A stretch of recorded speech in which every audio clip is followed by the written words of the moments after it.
I'd like to invite Luke Brown, a senior in the college, to give Father Zampelli a token of our appreciation. Following that, Luke will also deliver this year's senior talk, In Our Time.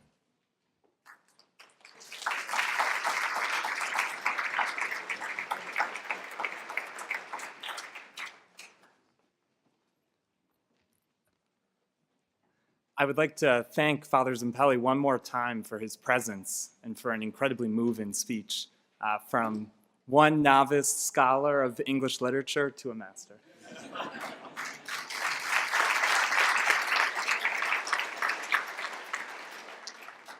And I know that some of you were worried that you would only be able to hear from 3 white men this evening, and so I am happy to be your 4th.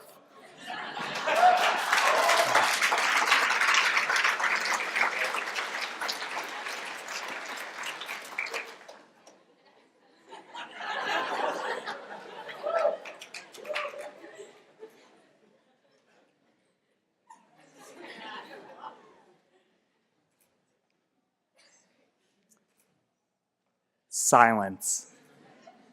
It can be uncomfortable. From an early age, we are taught to avoid silences. And yet so much of communication is never spoken. So much of communication is in what we don't say, what we choose not to say, what we fail to say.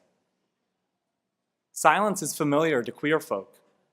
I myself am all too acquainted with the unspoken questions regarding the way we talk, the way we walk, the way we present ourselves. We know what it means to be unable to name our identities for fear of reprisal, or to not have the language to name our identities in the first place. We know what it's like to catch the quickly averted eyes, to drop the hands of our partners in public, to grow quiet and avoid affection, to be laughed at for not wanting to have a partner in the first place. Perhaps we grew up with whispers of an LGBTQ uncle or grandmother, hushed conversations that always seem to dissipate too quickly. Perhaps we have been told not to politicize our identities, as if we didn't need to fight for our place in the world. We recognize the difference between tranquility and suppression.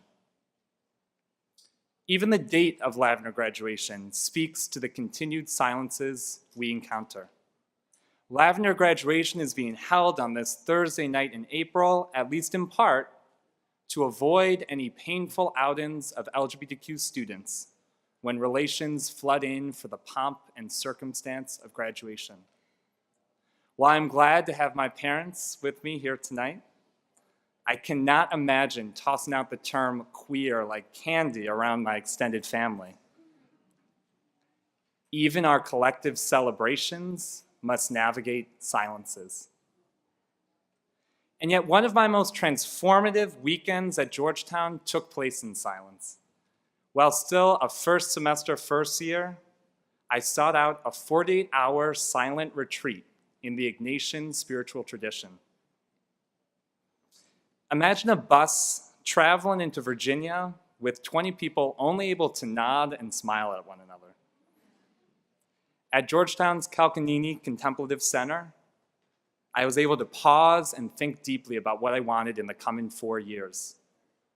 It was during the last few hours of that retreat that I first whispered the words, "I think I'm gay," to my spiritual director. Without missing a beat, she leaned in close to me and said, "I think that's great."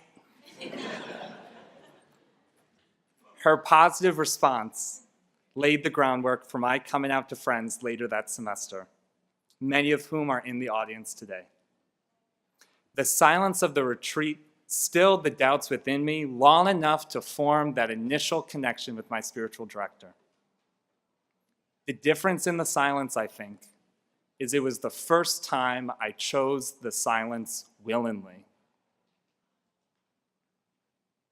I've been welcomed here on the hilltop in the fullness of my gay identity, Yet I know not everyone can point to such a cookie-cutter, picture-perfect narrative as mine, in large part because of the other identities I hold.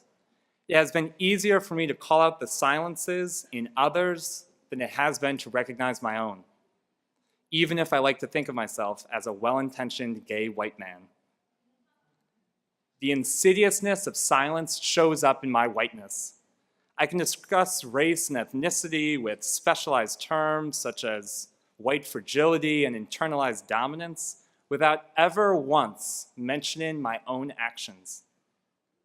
I can post a dozen pictures of myself at the one Black Lives Matter protest I attended, yet I can't seem to find the time or the energy to attend a single UndocuWeek event. I can hold an intergroup dialogue with the Center for Multicultural Equity and Access, but I still find my voice suddenly missing when I'm surrounded by only white peers and family members. The politics of silence and my own culpability in silencing others informs my masculinity and my cis identity as well. I have to struggle against a tendency to speak over women in conversations. I've also tried to explain mathematical concepts to a close friend of mine. She just so happens to be a math major and one of the valedictorians of our class. It is relatively easy for me to turn to anger when I hear of instances of sexual assault. It is far harder for me to find the words and actions of support and encouragement for survivors of all gender identities. I have never been prevented from speaking because I did not know if I would be able to use a nearby restroom. Yet I have misgendered friends and failed to speak up when transphobic statements are made. I want to call attention to these destructive tendencies because I've been guided by thinkers such as Audre Lorde, who wrote, "I have come to believe over and over again that what is most important to me must be spoken, made verbal and shared, even at the risk of having it bruised or misunderstood," end quote. We, white people, men, cis people, and other privileged identities especially, must remember that marginalization and oppression do not exist somewhere out in the world. Rather, they act through us and in us, whether or not we acknowledge the fact. Dehumanization begins with words and silences. Before this speech ends, I want to say thank you. I want to say thank you in particular to the LGBTQ and ally members of the class of 2017 for taking the time to point out the direction of justice. You acted as the university's conscience by organizing around the sale of 272 slaves by Georgetown. You petitioned for workers' rights on campus and around the world. You encouraged us to think about our complicity in state violence, from US prisons to occupied Palestinian land.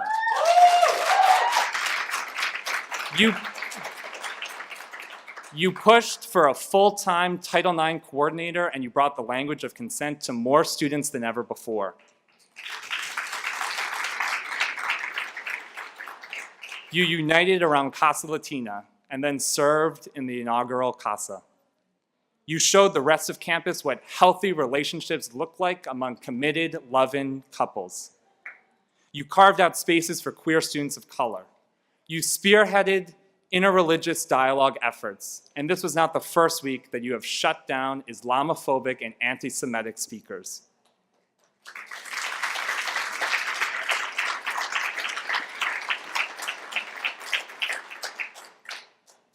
You successfully petitioned for gender-inclusive bathrooms in buildings such as the Healy Family Student Center. You came out not just as queer, but as undocumented, and you worked with the university to build a safety net for other undocumented students. You were some of the first people to protest the hatred of Trump's rhetoric and politics in front of the White House on the very night he was elected, and you've pushed to make Georgetown a sanctuary campus. You helped turn